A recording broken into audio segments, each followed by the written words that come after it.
Marcella's 30th birthday is for showing off, my mother scoffed, clutching the $30,000 party bill. Stay home. You're a stain on our family's reputation. I stared at her, my heart as cold as diamond. She had no idea that the very room she stood in now belonged to me, or that the party she was planning would be the stage for her own downfall. But that truth was still days away from being revealed. For now, there was only the suffocating tension of our daily silent ritual. My mother reached for her teacup, her movements as cold as the life she had forced me to live. The silver spoon clinked against the porcelain teacup with a rhythmic, surgical precision that made my skin crawl. It was 9 a.m. on a Friday in late October, the kind of Chicago morning where the wind off Lake Michigan feels like a wet blade. Inside the Parsons mansion, the air was heavy with the scent of expensive white lilies, flowers that always reminded me more of a funeral than a home. I stood by the frosted window in the morning room, my breath hitching as I watched the gray sky. Behind me, my mother, Thalassa, sat at the mahogany table, her gold pen scratching across a list with terrifying finality. "Genevieve, come sit," she said. Her voice didn't carry warmth. It carried the chill of the frost on the glass. I turned slowly, my boots silent on the Persian rug. Thalassa didn't look up. She was focused on the gold-embossed guest list for my sister Marcella's 30th birthday gala. It was supposed to be our birthday, a milestone we shared since the womb, yet I saw only one name at the top of that paper. She slid a cream-colored envelope across the table. It was heavy, but not with an invitation. I opened it to find $500 in crisp $100 bills. "Marcella needs this night to be flawless," Thalassa said, finally meeting my eyes with a gaze that felt like dry ice. "She has investors coming, people who value a certain image. Your presence with that librarian aesthetic in your quiet moods is a distraction she doesn't need. Take the money. Go to a spa, stay in a hotel, just stay home. Don't make us lose face by showing up." I didn't flinch. I looked at the money, the literal price of my erasure.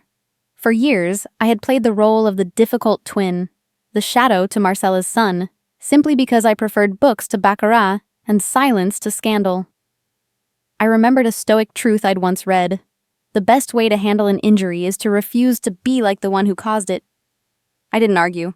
I didn't beg. My knuckles turned white as I gripped the envelope, but my voice remained a steady, calm lake. "Thank you for your concern, Mother," I said. I glanced at the mantel, where a small, silver-framed photo of my grandmother, Eleanor, stood. She was the only one who ever truly saw me. I whispered a silent promise to her image. I won't let them turn my silence into a cage. Even as the sting of rejection vibrated in my chest, I felt a strange flicker of pity. My mother valued a guest list more than her own daughter's heartbeat. Have you ever felt like a stranger in the very house that was supposed to be your sanctuary? Thalassa's phone rang, the florist, no doubt, and in her haste to answer, she brushed a stack of mail off the table. Envelopes scattered across the rug. I instinctively knelt to help, my fingers brushing against a thick, legal-sized packet that had slipped from a manila folder. The bold heading caught my eye. Petition for involuntary guardianship. My heart skipped a beat, then began to hammer a frantic rhythm against my ribs. I skimmed the legalese as Thalassa argued about the price of orchids on the phone. The petitioner was Thalassa Parsons. The subject was me. The document claimed I was mentally incapacitated due to severe clinical depression and an inability to manage personal affairs. My vision blurred for a second. This wasn't just about a party. This was a legal execution. In this country, once you are stripped of your capacity, you lose everything. Your bank accounts, your right to travel, your very voice. The coldness in my chest transformed. It sharpened into a focused, analytical heat. They had mistaken my quietness for weakness, my introversion for a void they could fill with their own greed.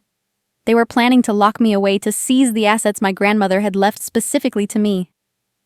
I reached into my pocket, pulled out my phone, and took a high-resolution photo of the document. My hands were perfectly still. The world breaks everyone, but some of us grow back as iron. "I'm finished with the mail," I said, standing up as Thalassa hung up the phone. She didn't even notice the document was missing from the folder. She just waved me away, her mind already back on the gala. The door chimes echoed through the hall as Marcella swept into the room. She was draped in silk, her blonde hair perfectly coiffed, smelling of a perfume that cost more than my monthly rent. She was complaining loudly that the $30,000 budget for the venue wasn't enough to reflect the prestige she was owed. She looked at me, her twin, and her lip curled in a smirk that was as sharp as a thorn. "Oh, you're still here, Genevieve," Marcella mocked, leaning against the doorframe. "I thought you'd be halfway to some dusty corner by now. Don't worry, I'll make sure to post plenty of photos so you can see what a real life looks like." I looked back at her. I didn't see a sister. I saw a stranger wearing my own face. A girl who had spent 30 years trying to be a masterpiece while remaining entirely hollow. I thought about that $30,000. Our family business was struggling. Dad had been gray with stress for months. I knew where that money came from. It came from my grandmother's trust, the one I was supposed to inherit on our 30th birthday. A new suspicion took root. They were using my own inheritance to fund the party they had just banned me from attending.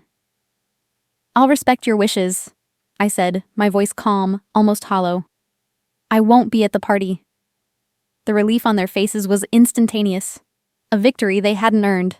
Integrity is doing the right thing when no one is watching, but justice is ensuring the light eventually finds the truth. I walked out of the mansion, the heavy oak door thudding shut behind me like the lid of a casket. The October air hit my face, freezing and sharp, but for the first time in my life, I felt truly awake. I wasn't running away. I was beginning a journey they couldn't possibly imagine. I sat in my car, my heart hammering against my ribs like a trapped bird. I pulled out my phone and dialed a number I hadn't called in years. "Vaughn? It's Genevieve," I said, my voice crackling with a new, dangerous electricity. "I need to know exactly how much of the Parsons estate I actually own, and I need to know before the sun goes down." I put the car in gear and pulled away from the Gold Coast, leaving the shadow of the mansion in my rearview mirror. My mind was already 3 steps ahead, moving through the legal chessboard with a precision my mother had never taught me. They wanted a celebration of their power. I was going to give them a lesson in ownership. The drive to Lincoln Park was a blur of gray asphalt and red taillights, my hands gripping the steering wheel so tight my joints ached. I kept checking the rearview mirror, half expecting to see a black SUV following me, as if the lass's reach extended into the very air I breathed. I needed my apartment. I needed the 4 walls I'd paid for with my own sweat. A place where the air didn't taste like gold-plated lies. I arrived at my building, the brick facade a comforting sight in the waning afternoon light. But as I reached my floor, the hallway felt wrong. The silence wasn't peaceful. It was heavy, like the air before a thunderstorm. I stopped dead in front of my door. The frame was splintered, the deadbolt hanging by a single mocking screw. My sanctuary had been breached. I pushed the door open, the wood groaning in protest, and the scent of jasmine I'd carefully cultivated was gone, replaced by the sterile, sharp odor of Thalassa's favorite designer floor cleaner. It was as if she had tried to wash my essence out of the carpet before I even arrived. The living room was a hollow shell. My bookshelves, once sagging under the weight of my grandmother Eleanor's rare first editions, were skeletal. The 1920s gold locket and the velvet-lined box of hand-sewn lace, the only things that linked me to a woman who actually loved me, were missing. In the center of my coffee table, sitting like a polished dagger, was a glossy flyer for Marcella's Diamond Gala. It was printed on thick, expensive cardstock, funded by what the fine print called a private estate auction. Marcella hadn't just stolen my trust fund, she had liquidated my history to buy champagne for people who wouldn't remember her name by next Tuesday. It's been said that he, who is not content with what he has, would not be content with what he would like to have.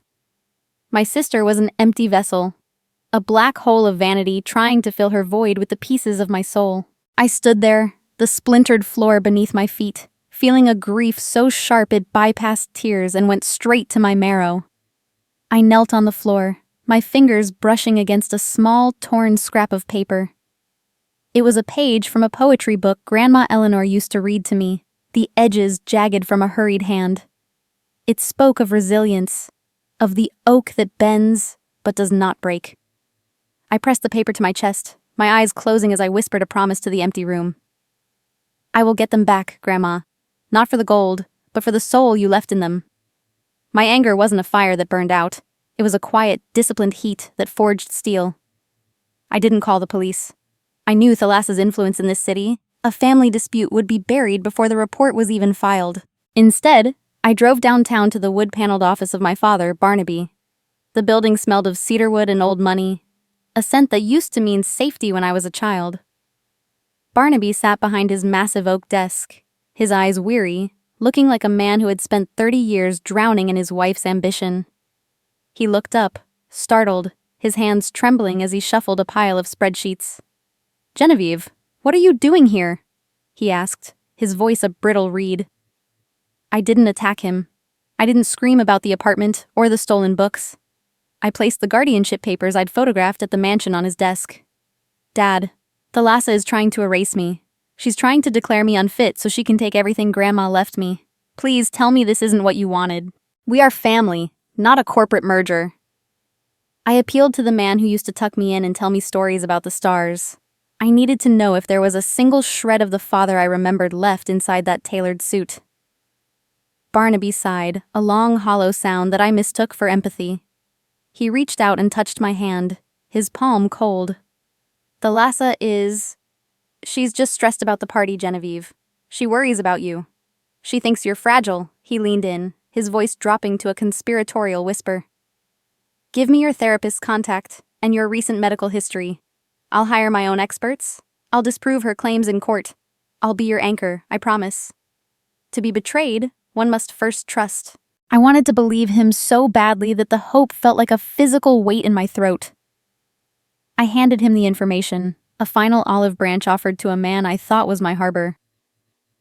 I walked out to the elevator, but as the brass doors began to slide shut, a cold realization washed over me. I'd left my phone on his desk. Or perhaps my subconscious had left it there because it knew the truth that my heart was too terrified to face. I stepped back out and moved silently across the thick, sound-dampening carpet. I stopped at the cracked door of his private office. My father wasn't calling a lawyer to save me. He wasn't looking for a way to stop the guardianship. Through the gap in the door, I saw Thalassa emerge from a side entrance. Barnaby handed her the medical files I'd just given him. "This is everything," he whispered, his voice devoid of the tremor he'd used with me. "The guardianship will be airtight now. She won't be able to contest a thing. Just make sure the company stays afloat, Thalassa. I can't lose the firm." I watched my father celebrate my incapacity with a nod of cold agreement. The man I called my anchor had just handed the rope to my executioner. It is not that we have a short time to live, but that we waste much of it hoping for love from those incapable of giving it. I slipped away before they could see me, my footsteps silent as a ghost's. I didn't cry. Tears would be a waste of the energy I needed to survive the night. I sat in my car in the parking garage, the silence of the concrete vault echoing the hollow space in my chest. I pulled out my backup phone and dialed Vaughn. "Vaughn, they aren't just stealing my money anymore. They're trying to steal my very identity. They're using my father as a weapon." My voice was a calm, lethal edge. "Move up the timeline on the Glass Spire acquisition. I want the deed in my name by tomorrow morning." I sat in the dark for a long time, watching the city's golden lights blink on, one by one.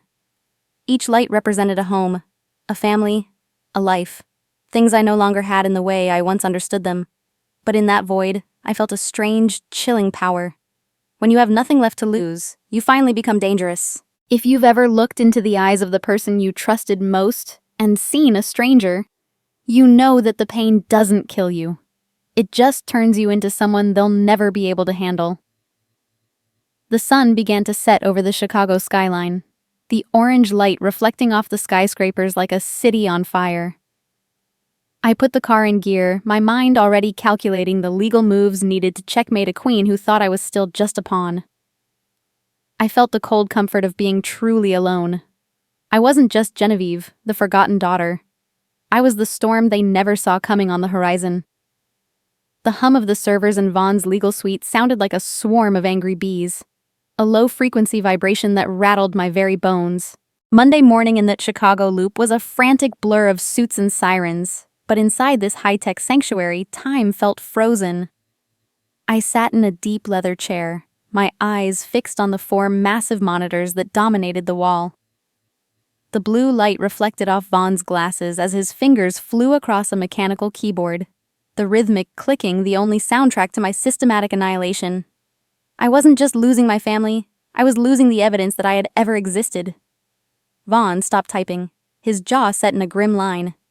"Genevieve, you need to see this," he whispered. He pulled up the Parsons official Family Foundation website alongside Marcella's verified social media pages. He ran an AI-driven forensic tool over the gallery of images. My stomach did a slow, nauseating flip. In every single photograph, from holiday galas to summer vacations, my face had been seamlessly edited out. Using sophisticated deepfake technology, they had replaced me with a blurred, generic cousin, or simply cropped the frame until I was nothing but a stray hand on a sleeve.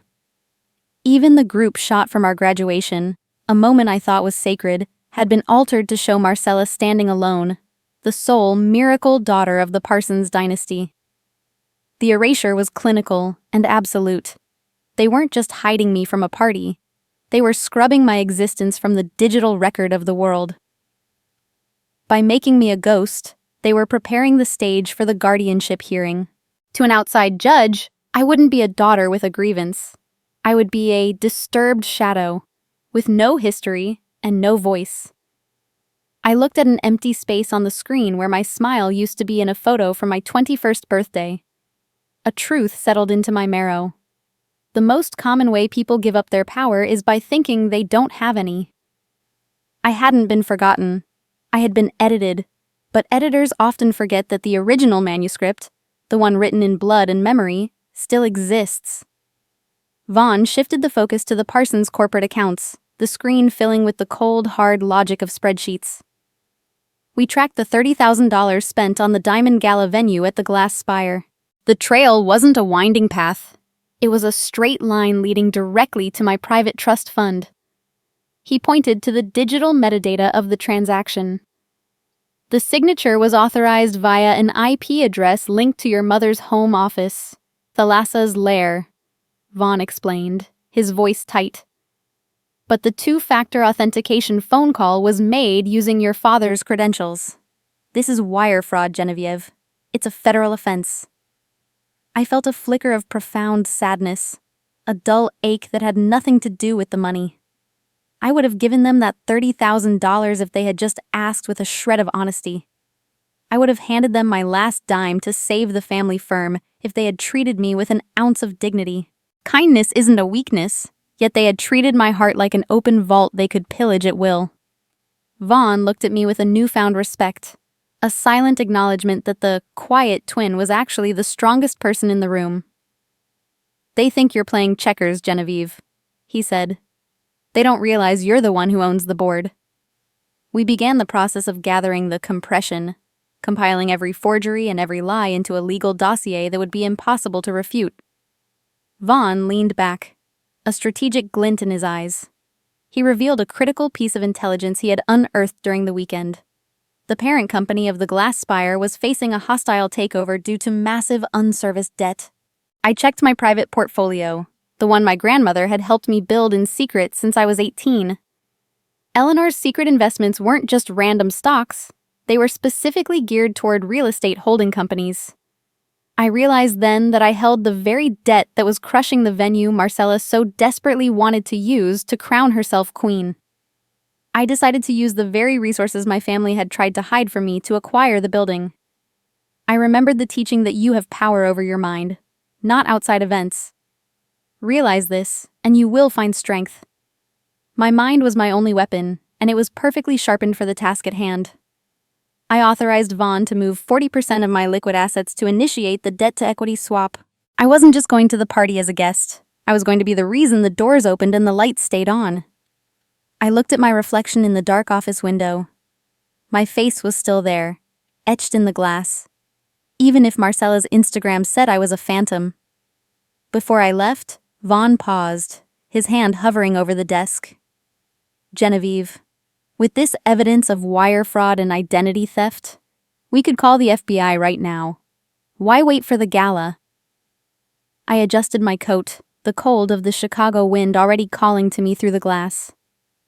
"Because I want them to see the truth in the very light they built for themselves," I replied. I want to give them one final chance to be better, to look me in the eye and choose the right path, even if I know they won't take it. I walked out into the biting Chicago wind, the cold no longer bothering me. It felt like an old friend, a reminder of the clarity that comes when you stop trying to keep warm by a fire that only burns you. I stood on the sidewalk, looking up at the towering silhouette of the glass spire. It reached toward the gray sky like a needle, a monument to the vanity Marcella worshipped. I whispered into the wind, "I'm coming home, Marcella, but not the home you remember."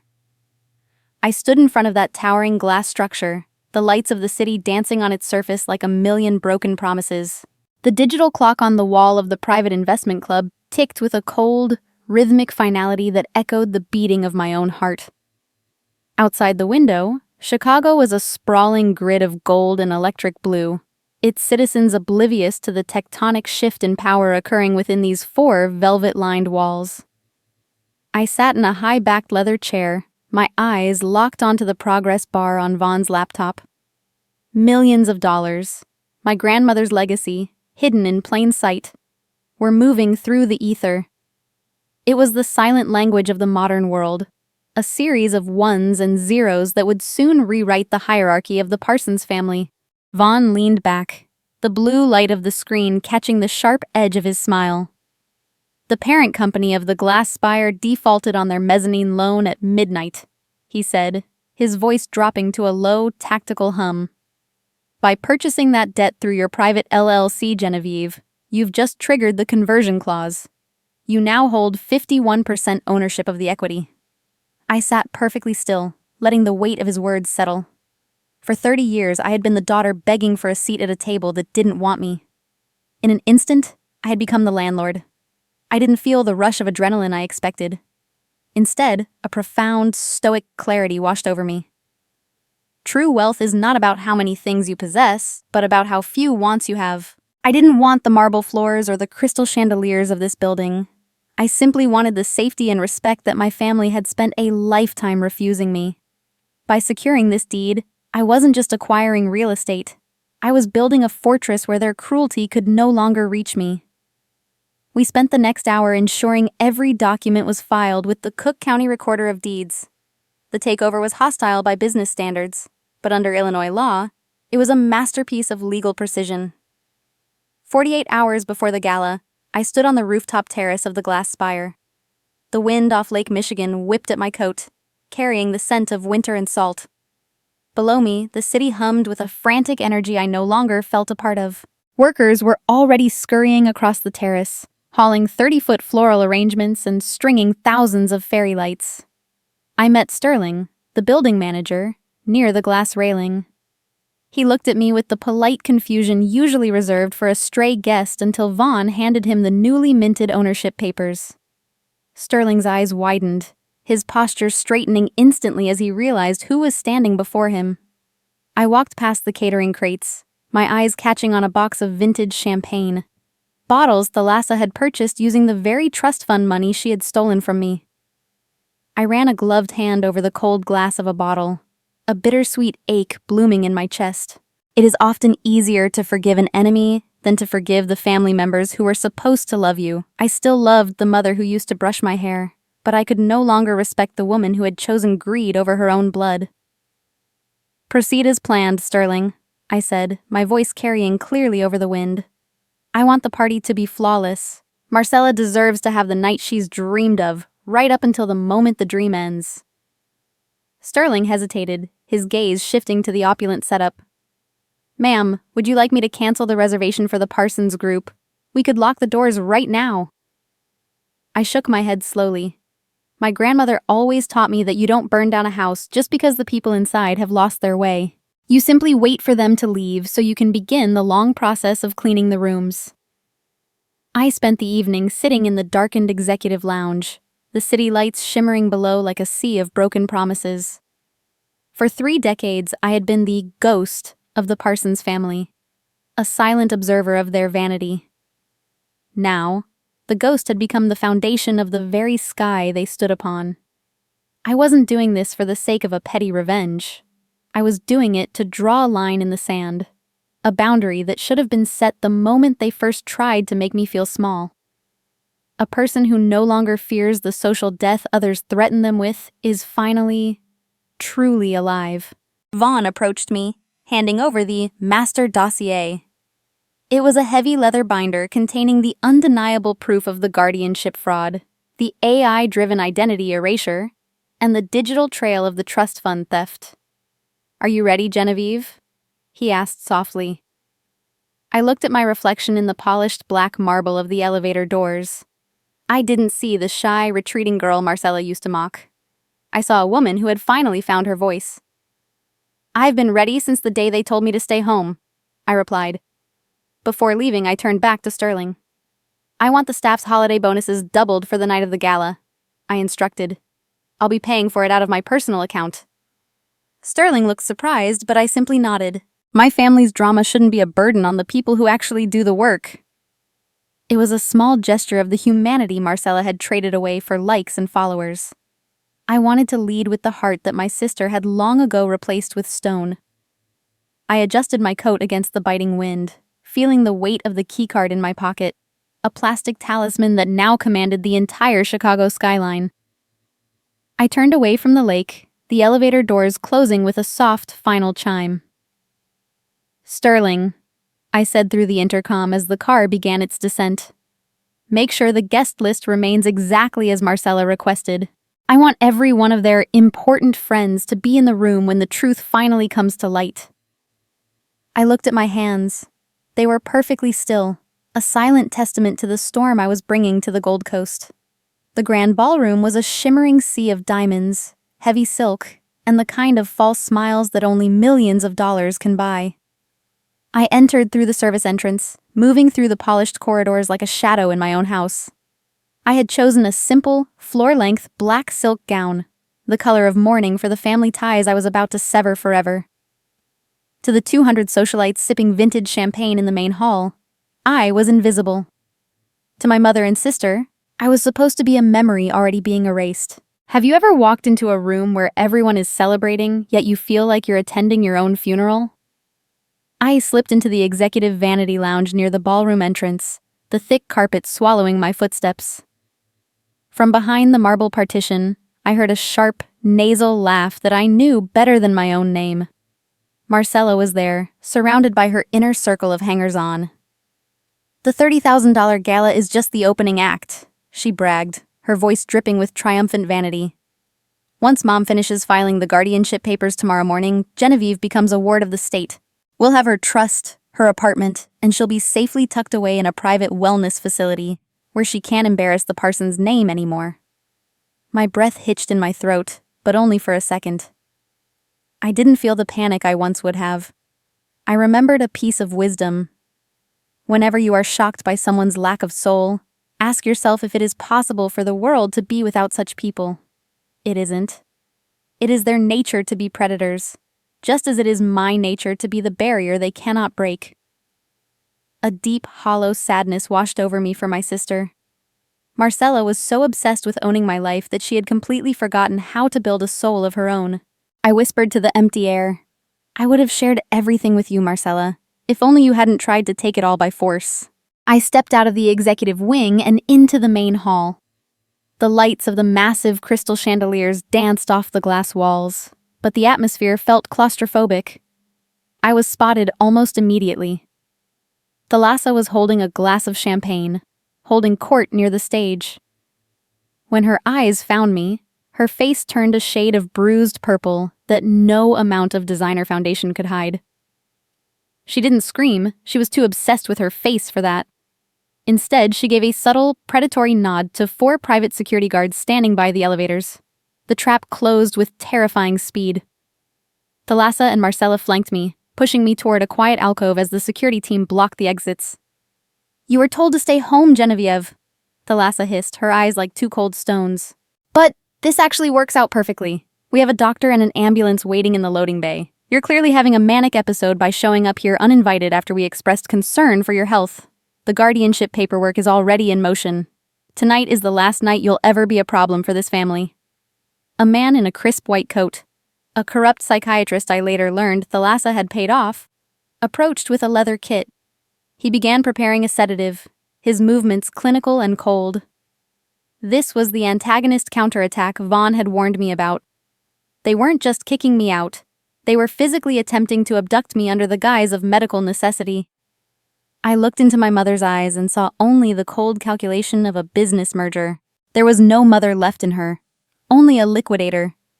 I realized I had reached the limit of my endurance. There was no more room to retreat. Instead of struggling physically, which would have only provided the unstable behavior they needed for their cameras, I remained perfectly still.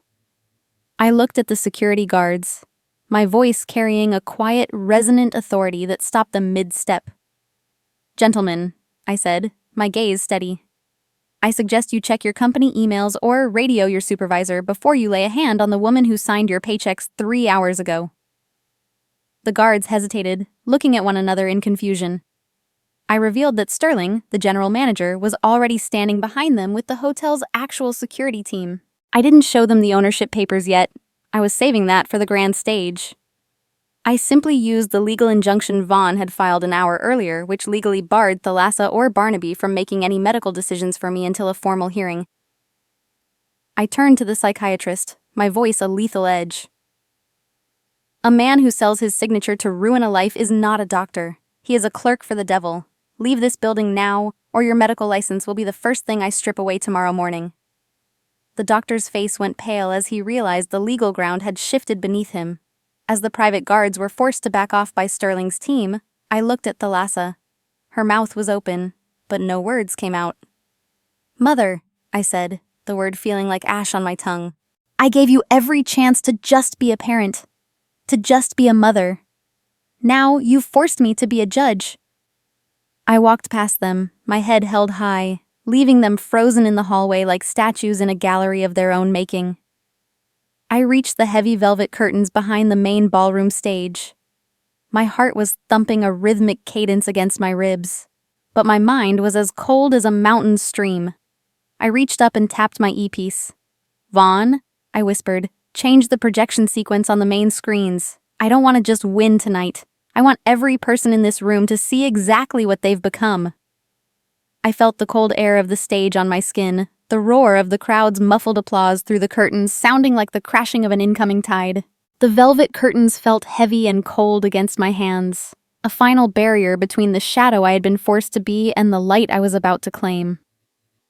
I stepped out onto the center stage of the grand ballroom just as my mother, Thalassa, was reaching the crescendo of her rehearsed speech. The room was a shimmering vault of white and gold, but the spotlight found my black silk dress, carving a silhouette of mourning against their artificial brilliance. A collective gasp rippled through the 200 guests. They recognized the face, but not the spirit. The invisible daughter, Genevieve, was no longer hiding in the corners of her own life. Thalassa's composure didn't shatter. It pivoted. She was a woman who worshipped the altar of public opinion, and with the eyes of Chicago's elite upon her, she performed a masterclass in deception. She opened her arms, a forced, trembling smile stretching across her face. "Genevieve, darling, you made it!" she exclaimed, her voice projected for the furthest corner of the room. "We were just about to cut the cake. Come, join us. Let us celebrate the bond that only sisters can share." She was inviting me into a trap of her own making, a false reconciliation designed to make me look like the difficult one if I refused. I walked toward her, my footsteps steady on the stage. I didn't move out of obedience. I moved out of a final, desperate sliver of hope that they wouldn't go through with the darkest part of their plan. I remembered that the weak can never truly forgive. Forgiveness is the attribute of the strong. I wanted to give them one last chance to be human, to let this night end with a quiet conversation rather than a public execution. To the side, my father, Barnaby, stood like a ghost. I caught his eye for a split second and whispered, "It's never too late to tell the truth, Dad." He looked at the floor, and I knew the compression of this family's lies had finally reached its absolute breaking point. Marcella stepped forward, holding a silver cake knife like a scepter. She wore a grin that didn't reach her eyes, her gaze flicking toward Thalassa for approval. She sliced into the elaborate, 3-tiered cake and handed me a porcelain plate. Take the first bite, Genevieve, she insisted, her voice tight with a manic sort of glee. It's our milestone, after all. As she held the plate out, the faint, bitter aroma of almond extract hit my nose. It was a sharp, clinical scent. One my mother knew would trigger a violent, life-threatening anaphylactic shock within minutes. The realization hit me harder than any slap. They didn't just want me gone. They wanted me to collapse on this stage in front of everyone. If I stopped breathing here, it would be the ultimate proof for the guardianship petition. They would tell the guests I had suffered a mental breakdown and tried to harm myself, and the ambulance waiting downstairs would carry me away to a facility I'd never leave. They were willing to risk my very life to secure their lie.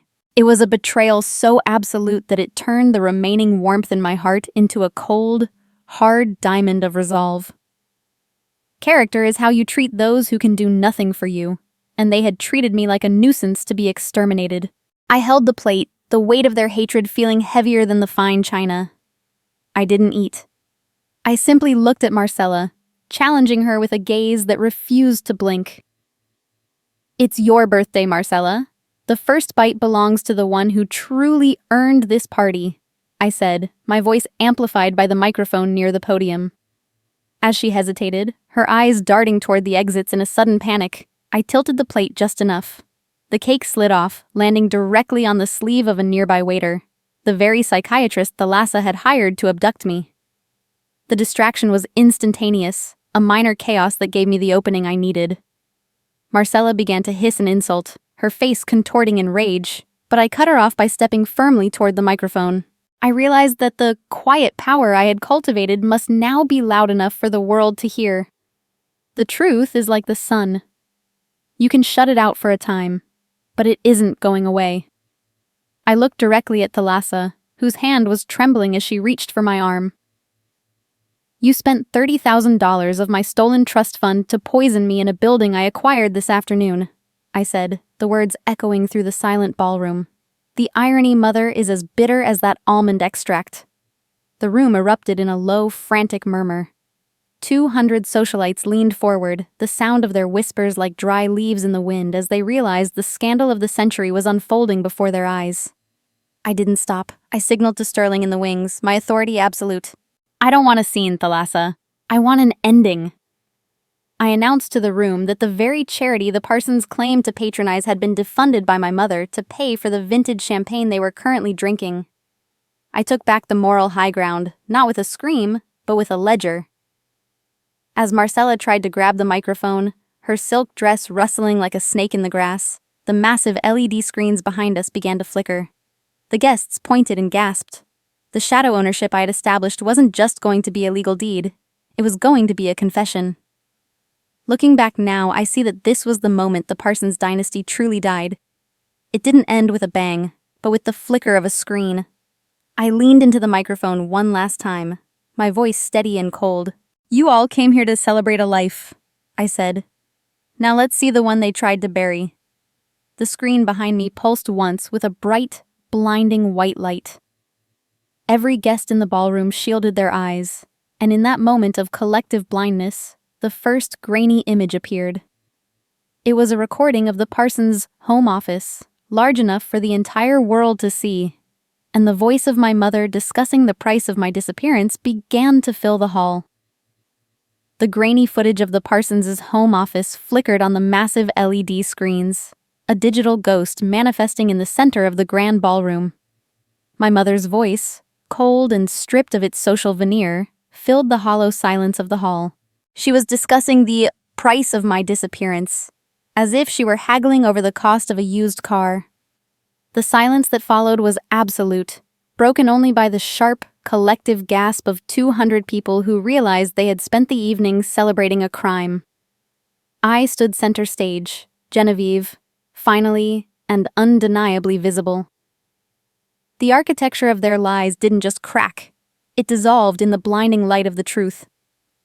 Thalassa lunged toward the control panel, her designer gown snagging on a floral arrangement, her face a mask of primal fury. "Turn it off! She's unstable! This is a fabrication!" she shrieked, her voice echoing off the glass walls. I didn't move.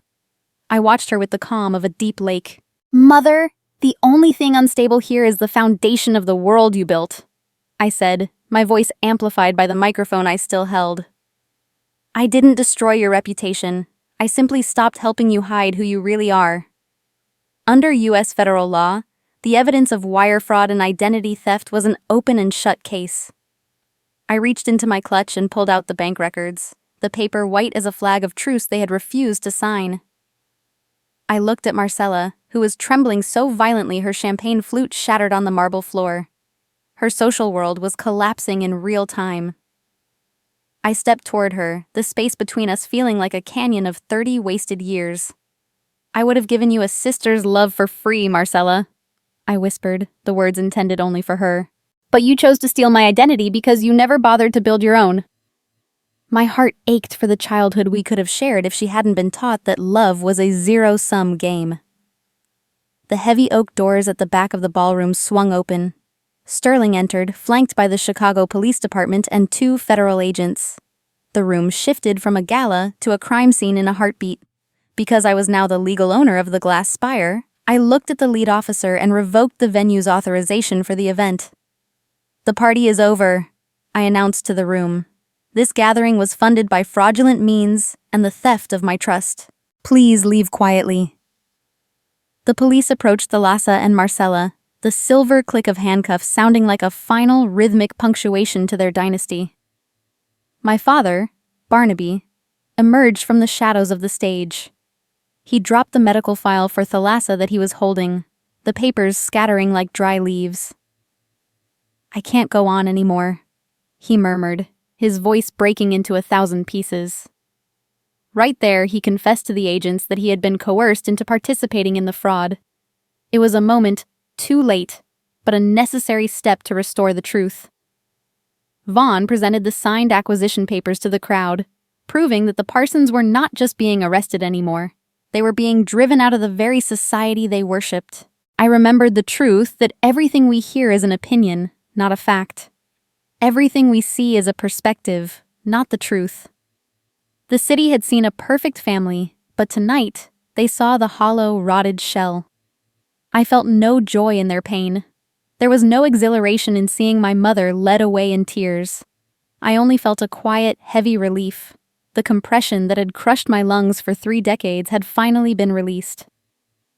I stood in the middle of the emptying ballroom, the scent of expensive lilies now replaced by the smell of ozone and rain from the open balcony doors. As the cries of "ungrateful child" echoed one last time down the marble hall, I walked in the opposite direction. Barnaby tried to follow me, calling my name with a desperation I had waited a lifetime to hear. I stopped him with a gentle, firm hand. "I forgive you, Dad. I really do. But I don't want you in my life anymore. This isn't anger, it's a boundary." I realized that closure doesn't always come from a confession. Sometimes it comes from the quiet click of a locked door. I instructed Sterling to donate every floral arrangement to the local hospices and the gourmet food to the shelters on Wacker Drive. "Let something good come from all this waste," I told him. It was a final nod to my grandmother's spirit, a way to ensure that Eleanor's legacy ended in kindness rather than litigation. I walked out onto the private balcony, 30 floors above the city. Chicago was a sea of light, but for the first time, I didn't feel like a shadow lost within it. I pulled out my phone and scrolled through my contacts. With a steady hand, I deleted mother, father, and sister. The digital erasure was now my choice, not theirs. The morning sun began to rise over Lake Michigan, painting the sky in hues of deep orange and hopeful gold. I realized that the obstacle is the way. My family's attempt to erase me had become the very fire that forged my independence. I was Genevieve, and I was no longer an afterthought. I took a deep breath of the morning air, the weight of the past finally lifting, and turned toward the sunrise, ready to write a story that was entirely my own. I whispered to the wind, "Happy birthday, Genevieve. You're finally home. If you've ever had to close a door on a toxic past to save your future, tell me your story below. You are not alone, and your silence is your strength." The city below began to wake up, unaware that the girl who was told to stay home had just claimed the entire sky.